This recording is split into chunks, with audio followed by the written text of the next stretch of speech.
All right, so everyone's here to learn about Ayurveda. Who knows a little? Little? Who knows nothing about Ayurveda? Nothing? Okay, good. I'm so glad there's at least one. Okay, so Ayurveda, welcome. Okay, let's just get started. This is my low flip chart. I hope it kind of just helps me refocus because I can digress a lot. I have a lot of vata in me, which you're going to learn about. So this helps me kind of at least the minimum of what I want to make sure I go over with everyone today. So Ayurveda, can everyone see it? Can you guys see it okay? It's a Sanskrit word, Ayurveda.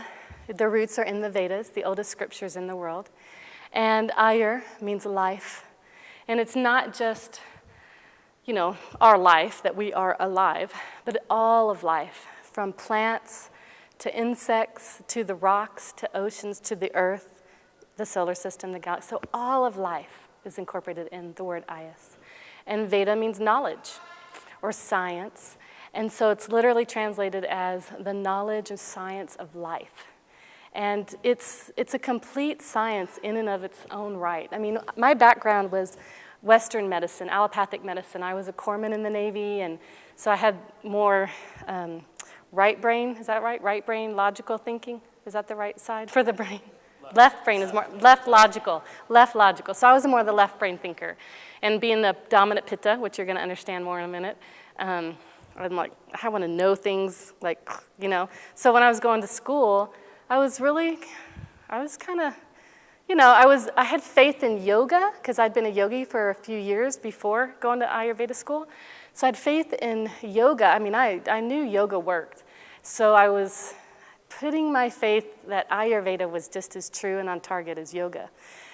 So, but about 3, 4, 5 months into it, I just had this aha moment of this is a science. This is not just a whole bunch of pretty words and metaphors for what's going on in our body, but it is a true blue science. I was very impressed. It's just completely right brain thinking, and way of perceiving and looking at the world. So I just want you to know and honor it as a real science. And it's the sister side of yoga. They come together. I mean, in the West, we really try to separate the two, but you really cannot be a yogi and on the yogic path without understanding and incorporating Ayurveda. Yoga is really the path for the mind and preparing the mind for spiritual realization. That's the true goal of yoga, including the asanas and the poses. And Ayurveda, though, is the path for the body, because you can't have a sound mind without a sound body.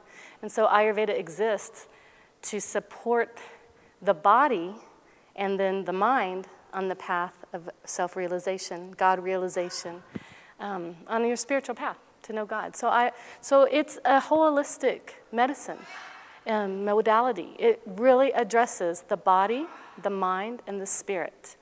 So we're not just addressing this physical shell that we live in. We're addressing the mind, very psychosomatic, acknowledging the connection and that dynamic relationship between the body and the mind, and how the health of the body affects the health of the mind, and how the health of the mind affects the health of the body. And I'm a living testament to that one, and I'll share more about that as we go in deeper.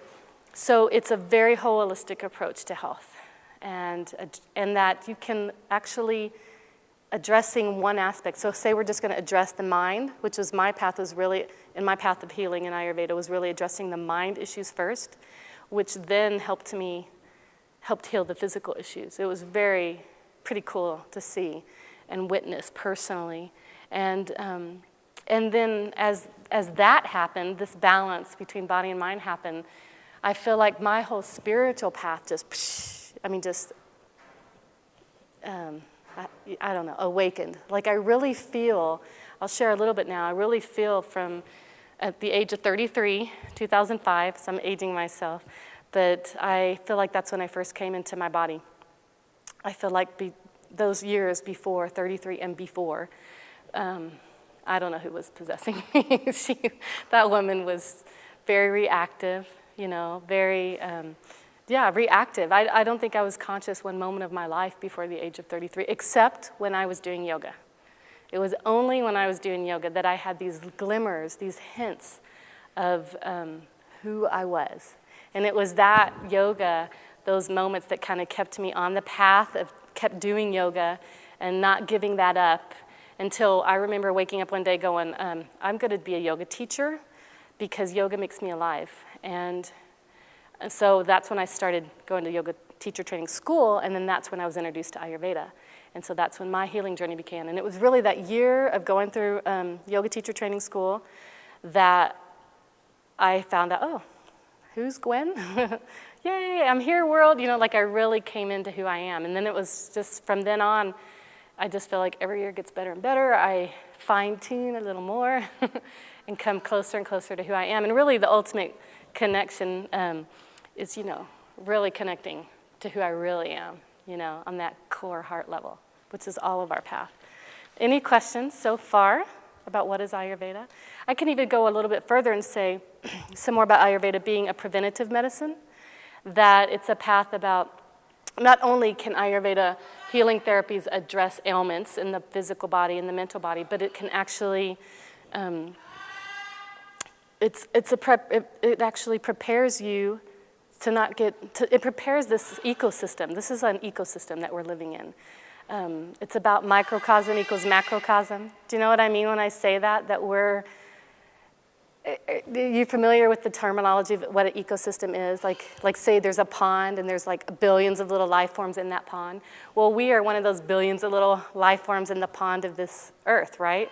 And so when we address the healing of each and every one of us, you know, so this is my circle of influence, right? Gwen Nitya, this body. I have power and influence over healing this, right? But just think, in healing me, I'm indirectly healing the world. And that's how it is for all of us. So that's why I'm so passionate about Ayurveda and teaching it, Ayurveda and yoga, because if we just like focused on our own healing, if we didn't worry about trying to fix everything else in the world and all these causes and all these things that, you know, we have to do and need to do to make things right, if we just focused on healing this,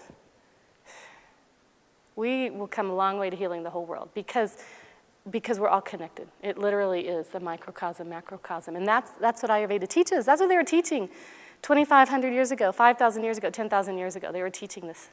So I'm pretty impressed by that. My teacher, she always said that Ayurveda it's like going to the school of love. And it's really about how to love your body, how to love your mind, how to love your soul, your heart, your spirit.